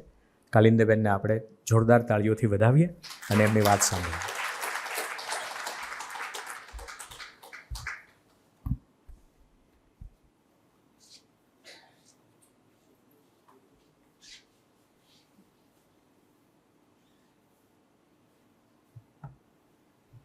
હાલો. પરમ આદરણીય કુમારપાળ દેસાઈ સાહેબ, એવા જ પરમ આદરણીય દલપતભાઈ પઢિયાર સાહેબ, અને આદરણીય આપ સૌને વંદન. સૌ પ્રથમ તો હું સાહેબની આજીવન ઋણી રહીશ, કારણ કે આજે એક તો પુસ્તક પ્રકાશન એ જ બહુ વિરલ બનતું જાય છે, ત્યારે આવા વિરલ વિષયનું પ્રકાશન કરવું એ વિરલતમ ઘટના છે. સાથે સાથે હું પઢિયાર સાહેબની પણ એટલી જ આભારી છું. પ્રથમથી લઈને અંત સુધી તેઓ સતત આ કાર્યમાં સાથે ને સાથે જ રહ્યા છે. એમણે પ્રસ્તાવના તો લખી, પ્રકાશનમાં પણ એટલો જ રસ લીધો, અને આજે એમના વરદ હસ્તે વિમોચન પણ થયું. અને યોગાનુયોગ કેવો કે ભારતીય નારી સંતોનું કાવ્યાકાશ, અને એ પણ એક મહંત એટલે સંત જ કહેવાય, એક સંતના હાથે એનું વિમોચન, લોકાર્પણ થયું, એટલે હું મારી જાતને ખૂબ સદભાગી માનું છું. આ તબક્કે હું મારા પિતાની પણ એટલી જ ઋણી છું. ઈશ્વરનો ખૂબ મોટો અનુગ્રહ માનું છું કે મને આવા માતા પિતા એમણે સપડાવ્યા છે, એમને ત્યાં મને જન્મ લેવાનું સદભાગ્ય પ્રાપ્ત થયું. આ સાથે કુંભારના તંત્રી ધીરુભાઈ પરીખ, ત્યારે ધીરુભાઈ પરીખ હતા જ્યારે લેખમાળા પ્રકાશિત થઈ ત્યારે, અને સહતંત્રી પ્રફુલભાઈ રાવળ હતા. એમણે પણ એટલો જ ઊંડો રસ લીધેલો, અને આમ આ લેખમાળા તૈયાર થઈ, અને પછી આ પુસ્તકનું લોકાર્પણ આજે થઈ રહ્યું છે. હવે મૂળ વાત સાહેબે જેમ કહ્યું એમ આ કંઈ વાણીનો વિષય નથી, એમાંય અલ્પાબેને જે સૂર વહાવ્યો, એટલે મને પણ એમ જ થતું હતું કે આ સૂરજ આમ નામ વયા કરે તો ઘણો આનંદ થાય. પણ અને અહીંયા જ આ નારી સંતોમાં આવે છે એક ભક્ત કવિયત્રી અલખબાઈ, ભૂરી અલખ. એમણે એમ કહ્યું છે કે મૌન એ જ પરમ શસ્ત્ર છે, ત્યારે મને એમ થયું કે મૌન જ હોવું જોઈએ, પણ હવે આપણે કંઈ એ કક્ષાએ પહોંચ્યા નથી એટલે બોલવાની ગુસ્તાખી કરીએ છીએ. બાકી એમણે કહ્યું છે કે ચૂપ સાધન ચૂપ સાધ્ય, ચૂપ મેં હી ચૂપ સમાય. પણ સાહેબે કહ્યું એમ હજી આપણો કાંઠો કંઈ ભાંગ્યો નથી એટલે છપછપિયા કર્યા કરીએ વાણીના. તો અહીં પ્રત્યેક પ્રાંતમાંથી જે નારી સંતોને લેવામાં આવ્યા છે એની એક ખુશી અને આપણને સૌને ગૌરવ એ થાય કે આપણી પાસે આ કેટલી મોટી સંપદા પડી છે કે અનેક પ્રાંતો, વિભિન્ન ધર્મો હોય, સંસ્કૃતિ હોય, ભૌગોલિક પ્રદેશ, પરિવેશ, એ બધું જ ભિન્ન ભિન્ન હોવા છતાં પણ એવું એક તત્વ હતું સમાન, જે અને એ સમાન તત્વ એ પ્રેમ લક્ષણા ભક્તિનું હતું. જ્ઞાન, વૈરાગ્ય, અદ્વૈત એ બધું ખરું, પણ અદ્વૈતમાં પણ પાછા ફાંટાઓ પડે. દ્વૈતના, દ્વૈતાદ્વૈતના, વિશિષ્ટ અને શુદ્ધાદ્વૈત એવા બધા, પણ ભક્તિના કોઈ ફાંટા નથી હોતા. ભક્તિ એક જ હોય છે અને એટલે અહીં એક ભક્તિની નદી વહી રહી છે અને એ નદીનો જે કલકલ હોય એ અહીં ભક્તિ ઘોષના રૂપે ગુંજે છે, અધ્યાપી ગુંજે છે. કારણ કે અહીં માત્ર વિદવત ભોગ્ય જ નથી, લોકભોગ્ય પણ એટલું જ છે અને એટલે આજે ખૂણે ખૂણી સુધી એના પદો ગવાય છે. પછી એ આંડાલના હોય, તારી ગુંડા વેગંબાના હોય કે મીરાના હોય કે ગંગા સતીના હોય, એ પ્રત્યેક પ્રાંતમાં અને કેટલાક પદો એવા છે કે જે સમગ્ર ભારતમાં અને ભારતની બહાર પણ ગુંજે છે. સૌથી પહેલાં જ જે વૈદિક ઋષિકાની વાત આવે છે કે અહમ રાષ્ટ્રી સંગમની વિચિકેતિષુ, કે આ જે હું રાષ્ટ્રની અધિષ્ઠાત્રી છું. ઋષિકા એમ કહે છે કે હું રાષ્ટ્રની શાસન કરતા છું. તો આંડાલ પણ, આંડાલ શબ્દનો અર્થ જ શાસક થાય છે, સ્વામીની કે અધિષ્ઠાત્રી થાય છે. એ રંગનાથ પ્રભુની પાસે લક્ષ્મીની જેમ જ એની બાજુમાં બેસે છે. આ પ્રભુની બાજુમાં બેસવું એ કેટલી મોટી તાકાત કહેવાય, કેટલો પ્રચંડ ઉદ્ઘોષ કહેવાય, એ કેટલી બધી ખુમારી કહેવાય. આ નારી છે વૈદિક ઋષિકાઓથી લઈને અધ્યાપી સુધી. હજુ પણ ક્યાંક હશે, આપણને એની ખબર નથી. આ તો સતત એક શોધ અને સંશોધનનો વિષય છે. 80 કે જે કંઈ હોય નારી સંતો એટલામાં એ સમાવિષ્ટ નથી થતી. હું તો એમ કહું કે પ્રત્યેક નારીની અંદર જ આ શક્તિ પડેલી છે. એ શક્તિ સ્વરૂપા જ છે. પોતાની શક્તિને બહાર કાઢી નથી, ગમે તે કોઈ કારણસર. એ પોતાની ભીરુતા હોય, સમાજની એટલી બધી રૂઢિગતતા હજુ પણ આપણે જોઈ રહ્યા છીએ. નારી આધુનિક બની છે પણ વિદ્રોહી નથી બની. મને કહેવા દો, નારી વિદ્રોહી નથી બની. ભલે એ પોતાની જાતને વિદ્રોહી માનતી હોય, પણ એ જે મીરા જે અર્થમાં વિદ્રોહી થઈ છે, તારી ગોંડા જે અર્થમાં વિદ્રોહી થઈ છે, એ અર્થમાં આ કોઈ વિદ્રોહી થયા નથી. કારણ કે અહીં તો અખંડ વરને વરવાની વાત છે, આત્માની મુક્તિની વાત છે, સ્વાતંત્ર્યની વાત છે. કદાચ નારી આધુનિક થાય, અદ્યતન થાય, પણ એ પહેરવેશની બાબતમાં થાય. પહેરવેશથી માત્ર આધુનિક નથી થવાતું, એનાથી કદાચ અદ્યતન થવાય, પણ એનાથી સ્વતંત્ર ન થવાય. સાહેબે જેમ હમણાં વાત કરી એમ, જ્યારે એ નગ્નતા આવરણ છે, જે એ આવરણ એની રીતે સ્વતઃ રીતે નિરાવરણ થઈ જાય. જેમ મહાવીર સ્વામી એમનેમ જ એમણે દિશાઓને ઓઢી લીધી, લલદેએ એમનેમ જ દિશાઓને ઓઢી લીધી. એ કહે છે કે મારા આ દિશા છે એ જ મારા વસ્ત્રો છે. જ્યારે દિશા વસ્ત્રો બની જાય ત્યારે એ નારી હોય કે નર હોય એ મહત્ત્વનું નથી રહેતું. નારીએ નિરાવરણ થવું એવું જ નથી, નર હોય કે નારી હોય એમાં દેહ જ છે નહીં. દેહાધ્યાસ છૂટી જવો એ નિરાવરણ થવું એ અર્થ છે. નહીં કે ટૂંકા વસ્ત્રો પહેરવા. એ નારી એમ માની બેઠી છે કે આપણે ટૂંકા વસ્ત્રો પહેર્યા એટલે આપણે સ્વતંત્ર થઈ ગયા.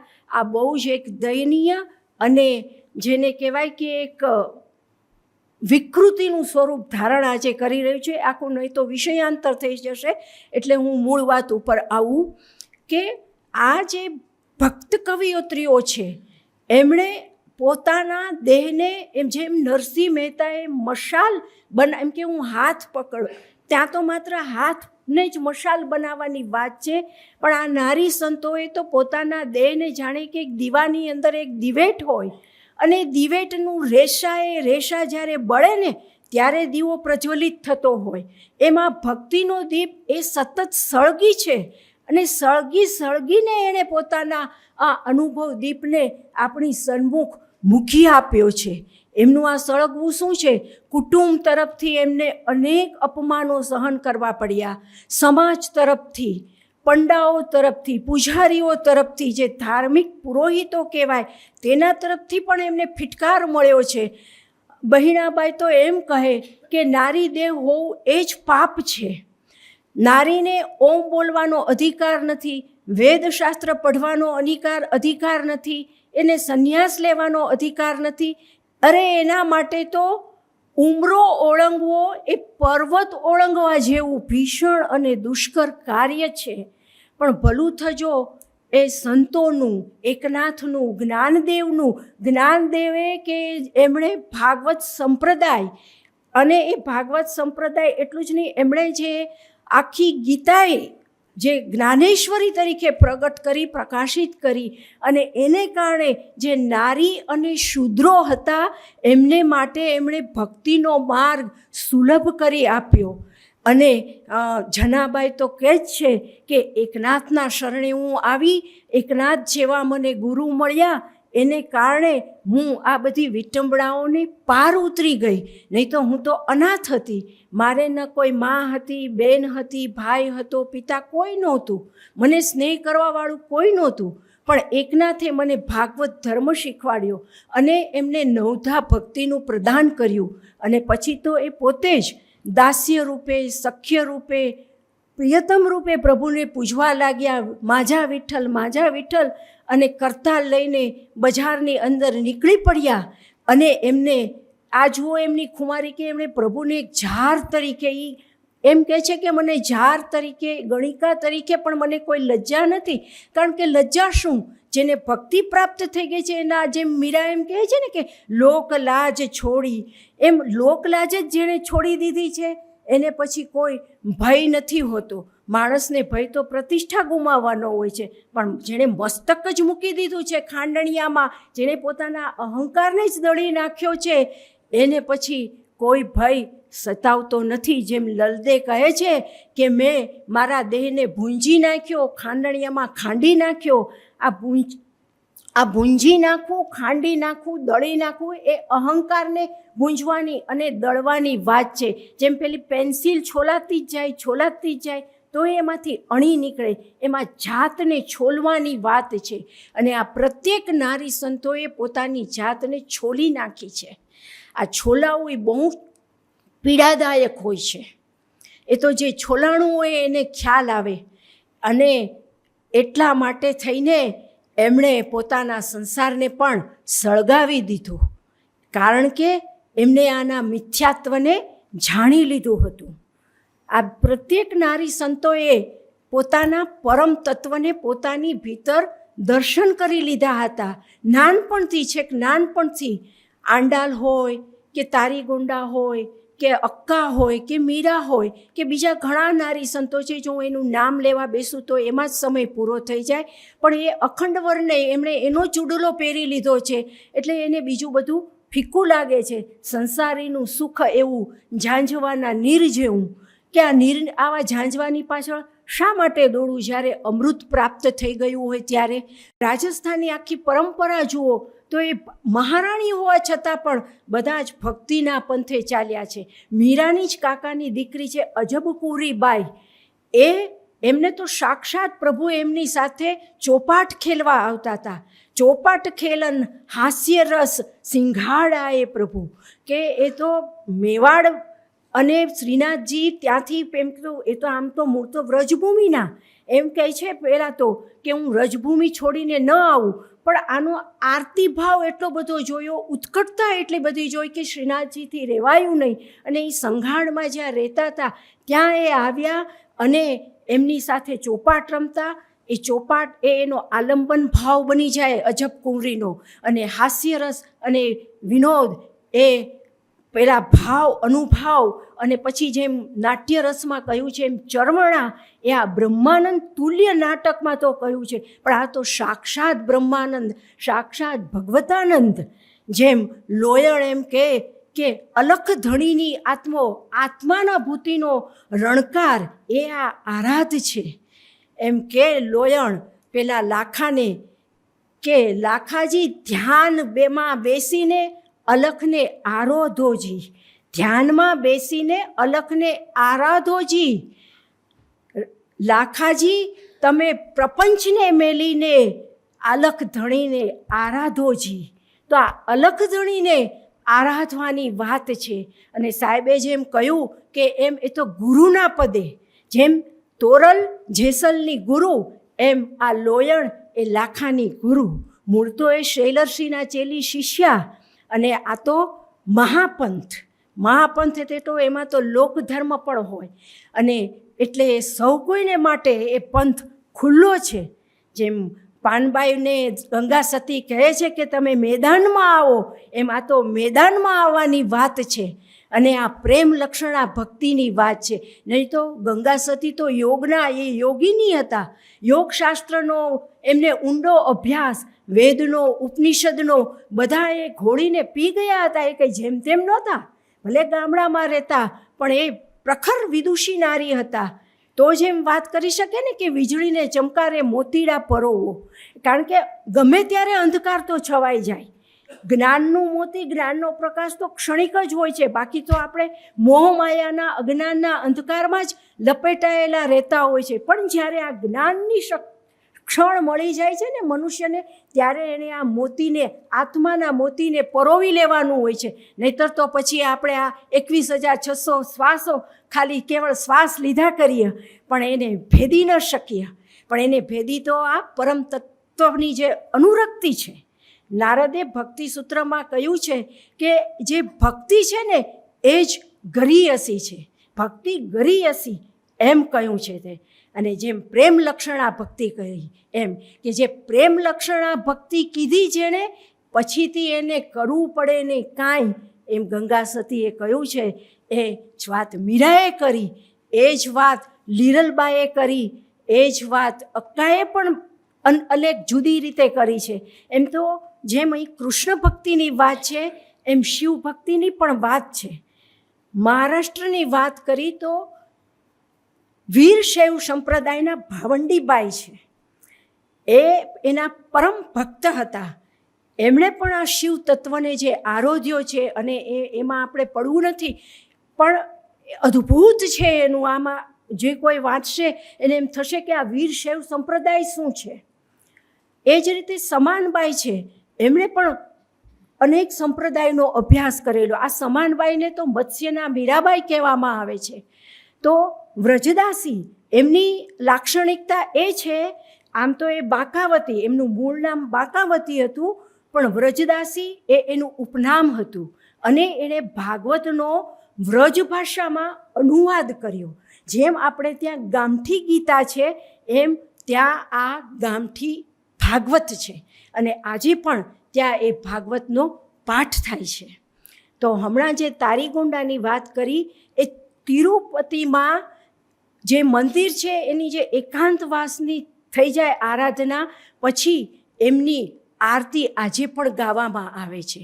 તો આંડાલના જે ભક્તિ ગીતો છે, એમણે 141 ભક્તિ ગીતો એ નાચ્યાર તિરુમોલીમાં એનો સમાવેશ કરવામાં આવ્યો.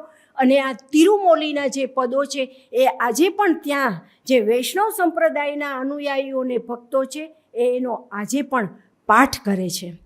તો આ તબક્કે એ પણ કહેવાનું મન થાય આપણને કે તાજ અને શેખ જે મુસ્લિમ હતા, છતાં પણ રસખાનની જેમ એ કૃષ્ણને ભજે છે. એમ કહે છે કે નંદ કે કુમાર વારી જાઓ તાણી સુરત પે, એમ તાજ કહે છે કે વારી જાઓ. આ જે વારી જાઓ છે ને, એમાં ન્યોછાવરનો ભાવ છે. ન્યોછાવર એટલે સમર્પણ, પ્રપત્તિ ભાવ, જે ચૈતન્ય મહાપ્રભુ એ વાત કરી પ્રપત્તિની, વલ્ભાચાર્ય જે વાત કરી પ્રપત્તિની, એ આ પ્રપત્તિ ભાવ પોતે મુસ્લિમ હોવા છતાં પણ એને સહજ બની ગયો. એટલે તો એમ કહે છે કે કુરાનના જે કલમા છે અને આ કૃષ્ણ ભક્તિના જે પદો છે એમાં હું કોઈ ભેદ જોતી નથી. જેમ લલદે કહે છે કે મુસ્લિમ અને હિન્દુ હોય એમાં હું કોઈ ભેદ જોતી નથી. આ ભેદ નથી જોતા, એની પાછળ એમનું ત્રિકનું તત્વજ્ઞાન છે. સાહેબે હમણાં જે 3ની વાત કરી, આ ત્રિકનું તત્વજ્ઞાન જેને પ્રાપ્ત થઈ જાય છે એ ચરાચરમાં ઐક્યને જુએ છે. એને અદ્વૈત બધા જ પોતાના ગણાય છે. ત્યાં પછી એને કોઈ પ્રત્યક્ષ, પરોક્ષ, સ્થૂળ, સૂક્ષ્મ એવા કોઈ ભેદ નથી રહેતા. અક્કા મહાદેવીની વાત થઈ તો અક્કા મહાદેવી કહે છે કે ક્ષણભંગુરતાને ત્યજીને હું શાશ્વતીના પંથે ચાલી છું, આકારને ત્યજીને હું નિરાકારના પંથે ચાલી છું. તો સહજોબાઈ કે સગુણ અને નિર્ગુણમાં હું કોઈ ભેદ જોતી નથી. જેમ તુલસીદાસે સમન્વય કર્યો અને સમન્વયવાદી સંત હતા, એમ આ હરિયાણાના સંત સૌજોબાઈ કે જે ચરણદાસના શિષ્યા હતા, એ એમ કહે કે હું સગુણ અને નિર્ગુણમાં કોઈ ભેદ નથી જોતી. અને એ પ્રથમ સંત કવિયત્રી એવા હતા કે જે સમન્વયવાદી સંત કવિયત્રી હતા. તો સંત પીરોમાં પંજાબના, એનાથી ભાગ્યે જ કોઈ અત્યારે કદાચ હશે જાણકાર, પણ ત્યારે કોઈ એને જાણતું નહોતું. મોમીન પરિવારમાં જન્મ્યા હતા, પણ છતાં પણ તે સકલ સંપ્રદાયને એક કરનારા એવા નૈકળંક ગુલાબદાસના શિષ્યા બને છે. એમની પાછળ લશ્કર મૂકવામાં આવે છે, છતાં પણ એ હિંમત હારતા નથી. અસહ્ય યંત્રણાઓ સહીને પણ એ ગુલાબદાસને, ગુરુને એટલી ઉત્કટ રીતે ભજે છે, એટલી અનન્ય રીતે ચાહે છે કે આ ભાવાવેશમાં, આ ઉદ્રેકમાં એને મહેબૂબ કહી દે છે. અને આ પરમ તત્વ અને ગુરુની વચ્ચે પણ એ કોઈ ભેદ નથી જોતા. આ મહેબૂબ શબ્દ એ સૂચવે છે. એમણે સિહરફીઓ લખી. આપણને ત્યારે તો જાણવા મળ્યું કે આ સિહરફી પ્રકાર હોય. આજે આપણે ગઝલને એવું બધું કહીએ છીએ, પણ આ તો સિહરફી એ વખતમાં એમણે કાફિયા, ચૈતી, બારમાસી એ બધાની રચના કરેલી હતી. અને એમના હોરી ગીતો પણ એટલા જ છે, બારમાસી પણ એટલી બધી, એના અનેક વિસ્તાર થયેલો છે. આ મેં એમનું સંશોધન કરેલું અશ્વિનભાઈ, પણ મારે આમાં અમુક સંજોગો વશાત મૂકી ન શકાયું, થોડોક એનું પ્રતિક રૂપે મૂકેલું છે. નહીંતર એનો પણ સ્વતંત્ર અભ્યાસ થઈ શકે એટલા બધા એના જુદા જુદા રાગની અંદર એના એ બધા ગીતો છે. સમય ઘણો બધો જતો જાય છે, એટલે હું હવે સંક્ષિપ્તમાં જ વાત કરી અને વાત પૂરી કરું.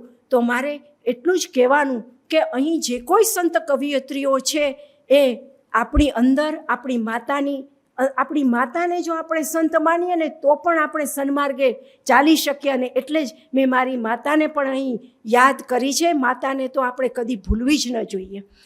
આ ઉપરાંત અહીં મને એક બીજી પણ વાત કહેવાની મન થાય શેખની, કે શેખ છે એ પણ મુસ્લિમ હતી. અને એ એટલા માટે એની વાત કરું છું કે કપડાને રંગતી હતી, ને આ કપડાને રંગનારી શ્યામ રંગમાં કઈ રીતે ઢળી જાય છે એ પણ અહીં બતાવેલું છે. તો આવા અનેક પ્રસંગો છે, પણ હું હવે લોભ અને લાલચને મૂકી દઉં, કારણ કે વાણીમાં છબછબિયા કરવાનો કોઈ અર્થ નથી. મૌનમાં આપણે હવે વિરામ આપીએ અને બેને જેમ ગાયું એમ ખરેખર તો ગાન જ આ ચાલ્યું હોત તો વધુ સારું હતું. પણ જે કંઈ થયું એ પરમાત્માની કૃપા અને એમની ઈચ્છા મુજબ થયું હશે. ફરીને હું પઢિયાર સાહેબનો અને કુમારપાળ સાહેબનો ખૂબ ખૂબ આભાર માનું છું. વિશ્વકોશ સંસ્થાનો પણ આભાર માનું છું. અને મને પ્રત્યક્ષ કે અપ્રત્યક્ષ રીતે આ ભારતીય નારી સંતોનું કાવ્યાકાશમાં ઉપયોગી થયા છે એ સૌ કોઈનો હું ખૂબ ખૂબ આભાર માનું છું. ઇતિહાસ